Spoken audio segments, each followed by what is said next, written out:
So on October 28th, 2019, the pilot episode of Hazbin Hotel was released on VivziePop's channel and it was insanely popular. Clearly fans of VivziePop's early work and those who saw the teaser stuff made up a good majority of initial numbers before everyone else started to watch and react to it as well. As of recording this video, the pilot stands at nearly 100 million views. God, I remember when this video had just hit 4 million, time is rapidly flying by.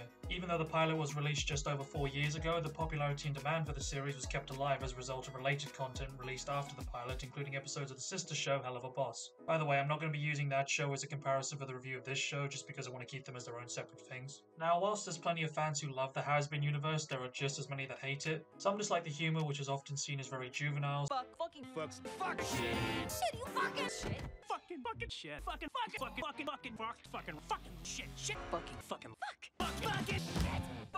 Some have petty issues such as shipping wars and that, and some have issues with VivziePop herself, who tends to get criticized for various things, whether they're true or untrue. And whilst I agree there are a lot of people who needlessly attack her, she has a tendency to fight back against every criticism, and it essentially leads to her giving these people the reaction they want.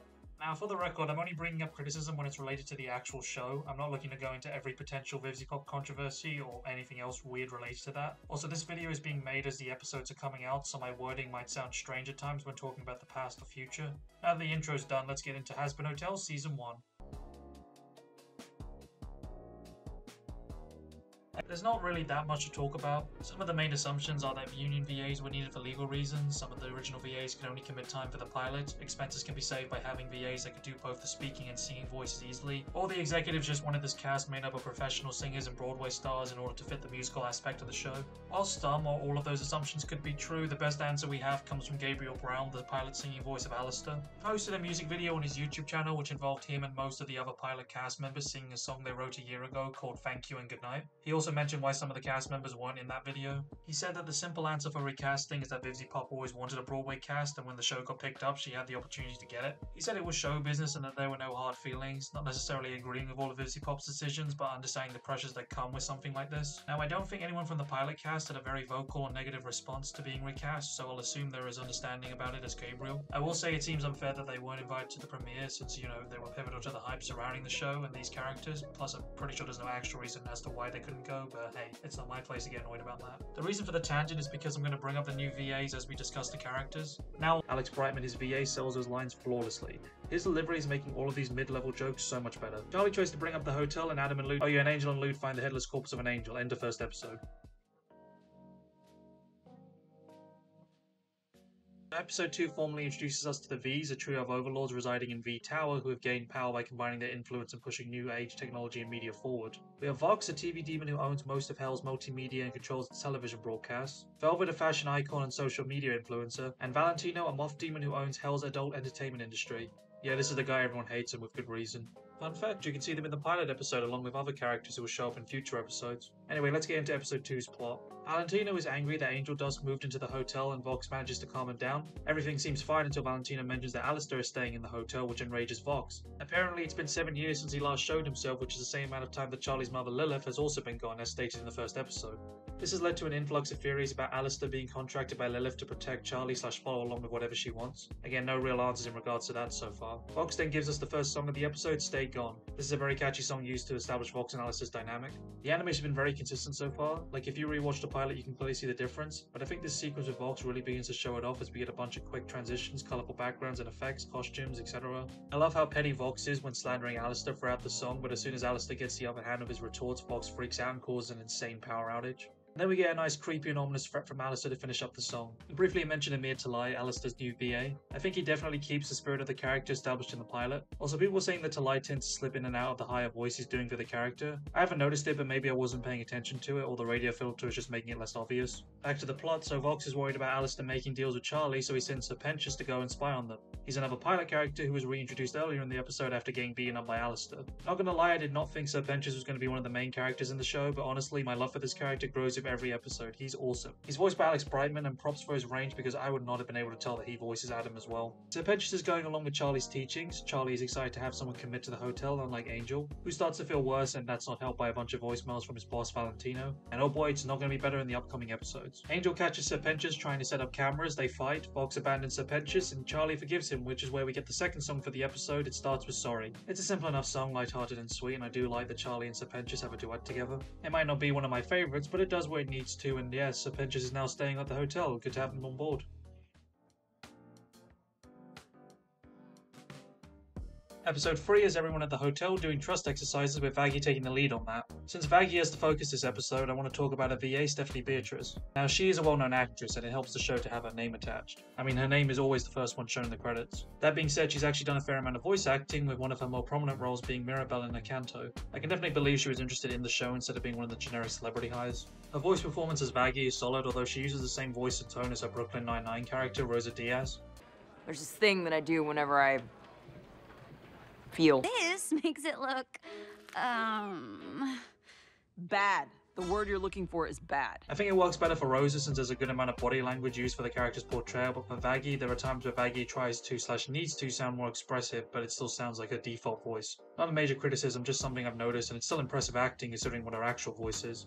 Hi y'all, I'm ready for this to be really embarrassing for me. Back to the plot, the trust exercises go about as well as expected, and everyone seems close by the end of the episode. Now, the real interesting stuff is with the other plotline. Alistair is tasked with getting rid of the Egg Boy minions that serve Serpentious and ends up running into Zestial, the oldest overlord. After some catch-up, he ends up with other overlords in a meeting with Hell's top arms dealer Camilla Carmine, who was name-dropped earlier in the episode. They're discussing the previous extermination before Velvet shows up representing the V's. She shows them the head of the Angel from episode 1 and urges them to fight back against the Angels. There's some arguing that leads to the first song of the episode, Respectless. This is a duet between Carmilla and Velvet. Camilla's part has the Spanish guitar going on, and then Velvet has this pop rap aspect to it, I guess. I don't know, this is where my lack of music analysis skills is beginning to show.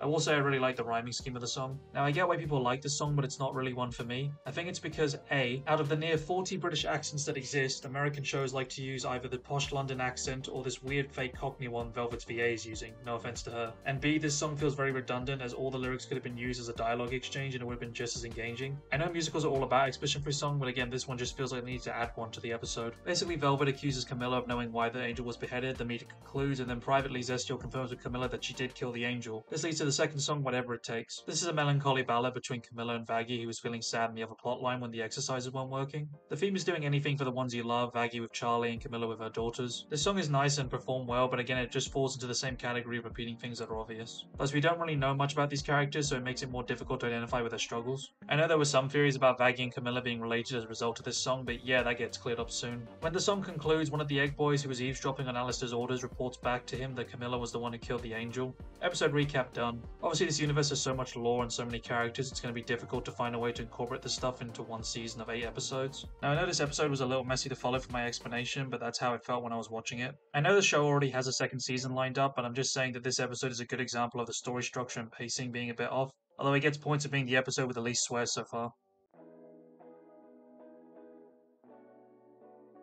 Now, this is where I have to put a trigger warning for SA and abuse. Man, for a show about hell, it's taken us a while to get to the actual dark stuff, but here we go. Angel is showing one of his films to our main cast in the hotel. After Angel and Husk argue for a little, he's prompted to say that Angel is very fake. Before we get any more discussion, Valentino calls Angel to make him come to work, which he does. Charlie wants Angel to spend more time at the hotel, so she tries to talk to Valentino. Angel begs Charlie to leave, but Valentino ends up spotting her. The shoot continues, but things literally go up in flames thanks to Charlie. Al attacks Angel and reminds him of his contract with him, which was previously mentioned. The cinematography is done really well in this scene, as it clearly shows the power dynamic between the two of them. Charlie attempts to retaliate, but Angel just wants her to leave, and she does so, distraught of her actions. Then we get the song that was released just before the premiere of the show, Poison. I think part of this song's popularity comes from the fact that the song lyrics aren't specific to the show's plot. Like, if someone heard it, they would just think it's a normal song on the radio. Okay, well, maybe not normal, but you know what I'm trying to say. For me, knowing the context makes the song better, even though some of the lyrics are very graphic, and you can argue whether that makes the songwriting better or worse. Again, I'm not the music expert here. I will say this song caused another dumb argument on Twitter. Blake Roman is Angel's new VA, and I think his song performance here led people who are unsure about him to like him a lot more. Of course, this caused people to compare him to Michael Kovac, Angel's original VA, with Michael highlighting some of the critics and saying, hey, you don't have to put someone down to praise someone else. Unfortunately, that mentality doesn't exist on Twitter or honestly anywhere in the online space. Now, I'm going to briefly address the criticism of this episode. A lot of people were saying they disliked this episode because they thought it glorified SA and abuse.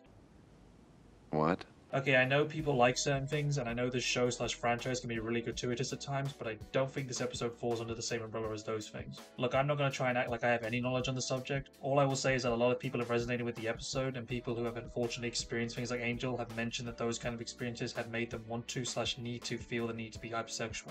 A good amount of hate mainly stems from the fact that one of the storyboard artists who did the poison sequence has a specific fetish, and look, I'm not going to comment on it anymore. Go to Twitter if you want to get into that stuff. Moving on, after Angel is done with his shoot, he returns to the hotel, and after a heated confrontation with Husk, he leaves. Charlie then ends up sending Husk to go keep an eye on him. This is a good character moment for Charlie. Up until now, she's been able to get by with no problems due to her being the Princess of Hell.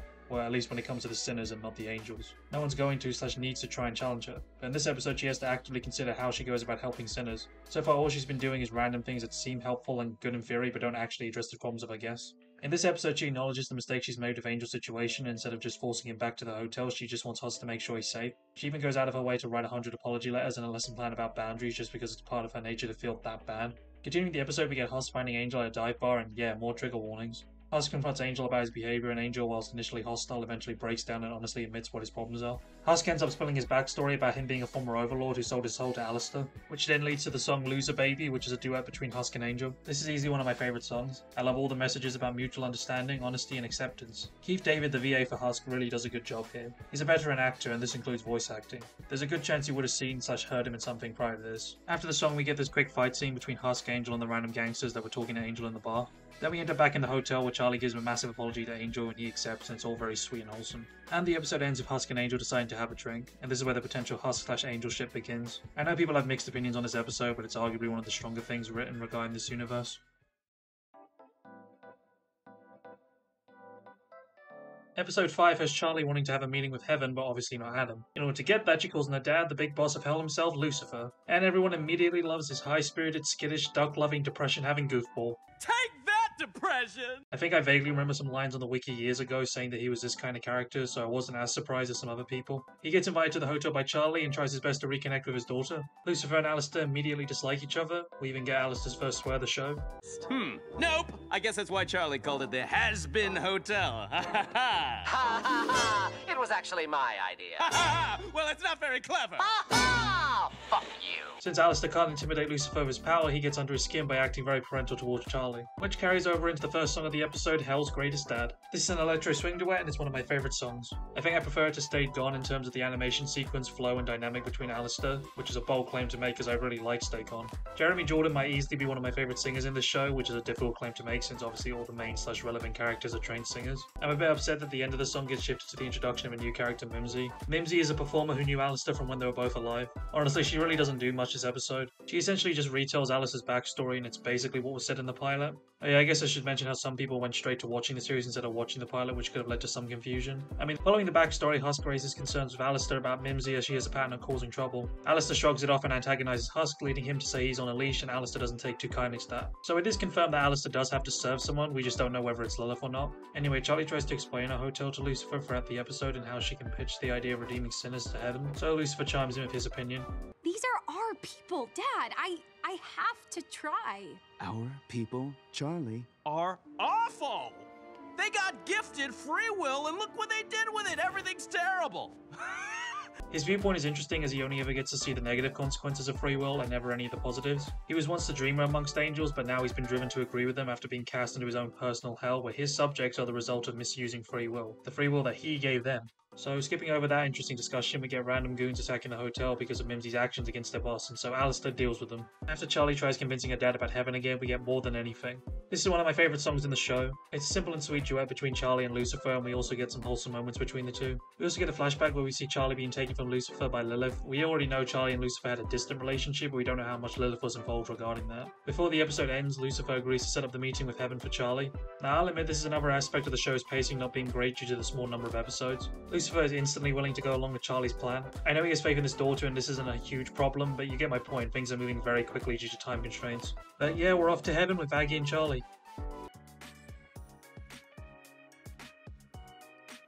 We finally get to see Heaven as Charlie and Vaggie go up there to have a meeting with the angels. We get to meet High Seraphim Sarah and Emily, who is basically Heaven's version of Charlie. We then get our first song of the episode, Welcome to Heaven, and it's not bad. I get what it's going for with this whole friendly children's anime and movie song vibe, but it's definitely one of the weakest, if not the weakest song of the show. After this, we get to see Adam and Lute again, and I'm not gonna lie, I'm one of the people who didn't know she had a mask on. They ever talk with Sarah about the exterminations, with only the Exorcist and these three knowing about it, and Sarah not being happy that these actions have led to representatives of hell coming to them. Adam and Lute need to deal with the situation so they confront Vaggie. This is where we get the reveal that Vaggie is an angel, which was already theorized by a lot of people, myself included, and used to be a past exorcist who was serving under Adam. She showed mercy during one of the exterminations, which led to Lute gouging out her eye and tearing off her wings. Soon after this is when she meets Charlie, and hey look, they have the pilot outfits here. Also, we get the canonical reason for her name being Vaggie. You are on the front lines. I wouldn't forget a bad bitch like you. It's why I named you after the best thing ever, Vaggie. Actually, it's pronounced Vaggie. No. But it doesn't make it any less stupid. Adam threatens Vaggie, saying he'll expose her identity if she doesn't protest during the meeting, but she refuses, and now she's worried about her and Charlie's relationship. Anyway, the meeting between Charlie, Vaggie, and the Angels gets underway. Charlie questions what it takes to redeem a soul, and so Adam creates an arbitrary list of things.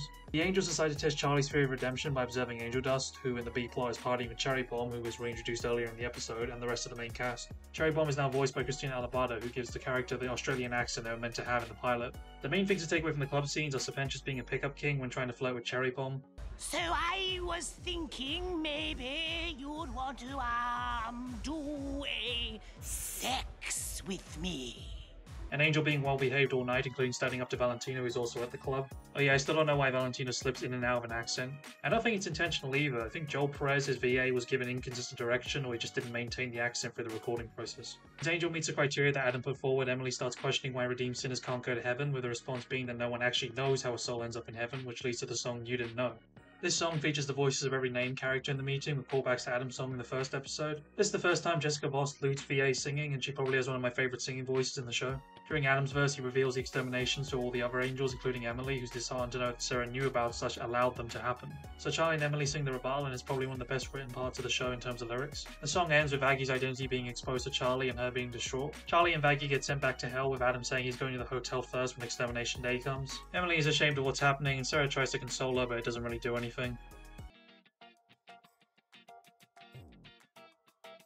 So the extermination day is nearly here, and our cast is feeling pretty down. Most of all Charlie, who's upset by Vaggie's secret and how she hasn't really helped the situation with the Angels, instead adding fuel to the fire. Alistair seizes the chance to talk to Charlie and make a deal with her. He offers the information he learned about in episode 3 about how Carmine killed an angel, and Charlie agrees to fulfill one favour for him anytime as long as it doesn't involve harming anyone. From here the story follows Charlie and Alistair as they go to get reinforcements to fight the Angels, and Vaggie goes to confront Carmine. Alistair takes Charlie, who's dumping her emotional baggage about Vaggie to him, on a trip to Cannibal Town when we get a formal introduction to the cannibal overlord Rosie. She's a relatively kind sinner who has a sincere relationship with Alistair. Come now, Alistair. She's much too young for you. Oh, I'm just kidding. I know you're an ace in the hole. A what now? That was a simple enough joke, but I still found it really funny. She agrees to help out, but says that Charlie will have to convince the other cannibals to follow her into battle. Meanwhile, Vaggie confronts Carmine about how to fight angels, and after she initially declines, she then begins to start training her. She explains how angels fight recklessly, and how the angelic steel their weapons are made of can kill them just as well as any sinners. This is how Camilla killed the angel by using her ballet shoes, which are made of said material. This leads us into the song Out for Love.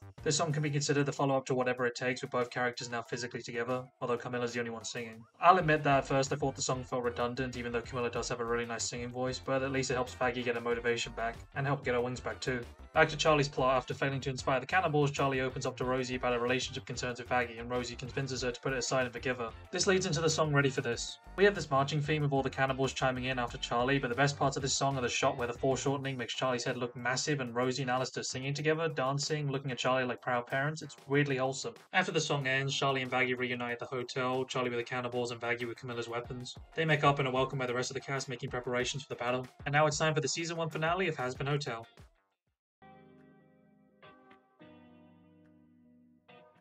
The battle is a day away, so Charlie rallies the troops, kind of. And then we get the obligatory last night of drinking and fun before the big fight. There is a good amount of conversations going on here. Alistair telling Nifty either sincerely or insincerely that he could get used to this. Husky and Angel are talking over drinks, and Serpentious tries to confess to Cherry Bomb, but to no avail. You know, you could totally tap that. Don't be gross. Guys, you know, I hear he's got 2 dicks. Huh. That frame amuses me way too much. Vaggie finds Charlie crying, concerned for what will happen tomorrow. Vaggie comforts her and we get a slow reprise of More Than Anything. This is cute and it's a good reprise, but I still think of that song as Charlie and Lucifer's. And the song ends with their first on-screen kiss, making shippers happy for months to come. So the battle has finally arrived. We've got most of our name characters in new outfits, with some referencing their previous lives. We've got the V's watching the battle, courtesy of Vox, who can't wait to see Alistair get killed. So Alistair forms a barrier and slaughters angels using Carmella's weapons. The cast is getting an upper hand with their weapons until Adam's had enough and he ends up destroying the barrier. Then we get Adam versus Alistair. Alistair actually does well fending him off. Unfortunately... Cause radio is fucking dead! What just happened? Fuck. He ends up failing and is forced to retreat. You know, whilst action isn't the main focus of the show, people still want to power scale the characters. Alistair definitely falls under the popular character meets more powerful umbrella. Like, I've seen comments that say his steel limits his full strength, but he would still need to be a rare exception or borrow power from someone else stronger in the hierarchy in order to be considered one of the most powerful. And we're not even counting Heaven's side in this. Okay, back to the important parts of the episode. Adam needs to be taken out of Serpentious after kissing Cherry Bomb and confessing his love for her, and goes on a stumping mission to handle it. Yeah, that didn't really do anything. Our cast is heartbroken, which causes Charlie to invoke her demonic powers. This leads to one-on-one fights, Charlie versus Adam and Vaggie versus Loot. Loot manages to overpower Vaggie, but Vaggie fights back and is able to trap her under rubble. Vaggie spares her and goes to help Charlie, but Loot frees herself by tearing off her arm. Charlie, after initially gaining the upper hand on Adam, ends up in trouble. Vaggie gets held back by Loot, and the rest of the cast isn't doing much better. Things seem pretty dire until Lucifer shows up and changes the tide of battle. How many of you freaks do I have to fight? Oh, I'm the only one that matters. See, you messed with my daughter, and now I am going to fuck you! Well, this just got interesting. It's fuck you up, Dad. Wait, what did I say? Perfect entry line. Lucifer, whilst mocking Adam for their past, is able to curb something pretty easily. Whilst Charlie and Lucifer show mercy, Adam rages one last time before getting killed by Nifty, which was set up earlier in the episode. Luke watches over Adam as he passes, and Adam smiles. I like to view it as him being happy that a woman finally stayed with him and is crying for him. These two really work well as a duo. Luke tells the Exorcist to fall back, and Hellside has won the day. Unfortunately, we lost Serpentius, and we also lost Dazzle, one of Charlie's goat demon bodyguards who got stabbed by Luke. Warning Serpentius, we get the final song of the season, the show will go on. This song is upbeat and has all the main cast involved as they rebuild the hotel. Even the V's have lines. You get the brief shot of Alice's picture with Vox torn out of it, implying they were genuinely friends at some point. We get Alice's verse talking about him finding a backdoor for his deal before he reappears with the main cast. Husk and Lucifer look absolutely thrilled to see him. We get a Serpentius tribute, a reveal of the new hotel with elements based off the main cast. But yeah, I know Vox and Valentino are together in lore, I just didn't know whether that would show up in this show. And we get a final happy day in hell to conclude the song. The last moments of season 1 are so repentitious, I bet you haven't heard that joke yet. Entering heaven, Emily's excited and Sarah's what the hell face. And we finally get a Lilith appearance, end of season 1.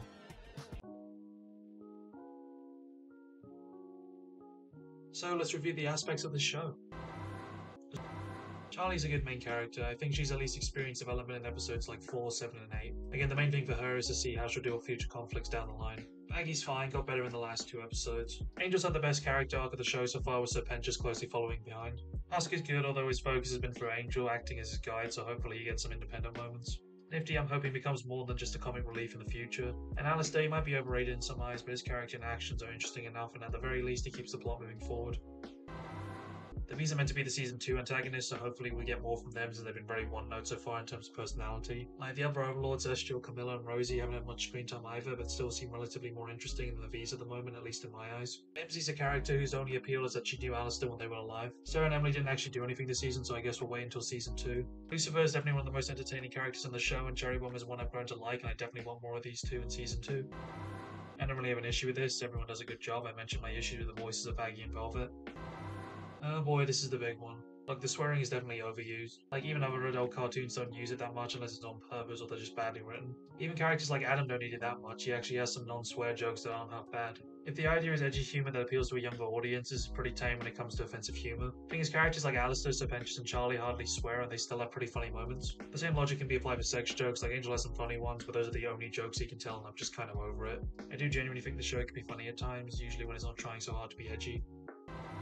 I mean, outside of the comedy and the fast pacing, the only issues I can think of is tone and whiplash. You get some really dumb jokes and cut to the next scene, things have suddenly gone really serious. I know I didn't want to mention Hell of a Boss, but that is one of the biggest gripes I have with that show, along with lack of direction.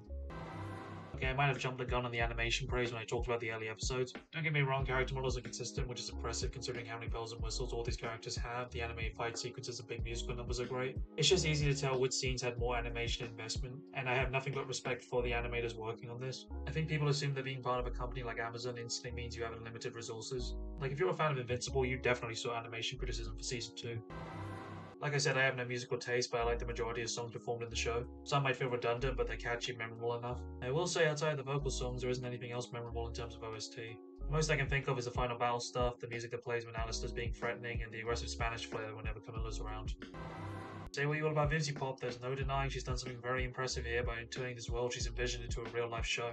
And I am curious to see what season 2 brings, for better or for worse.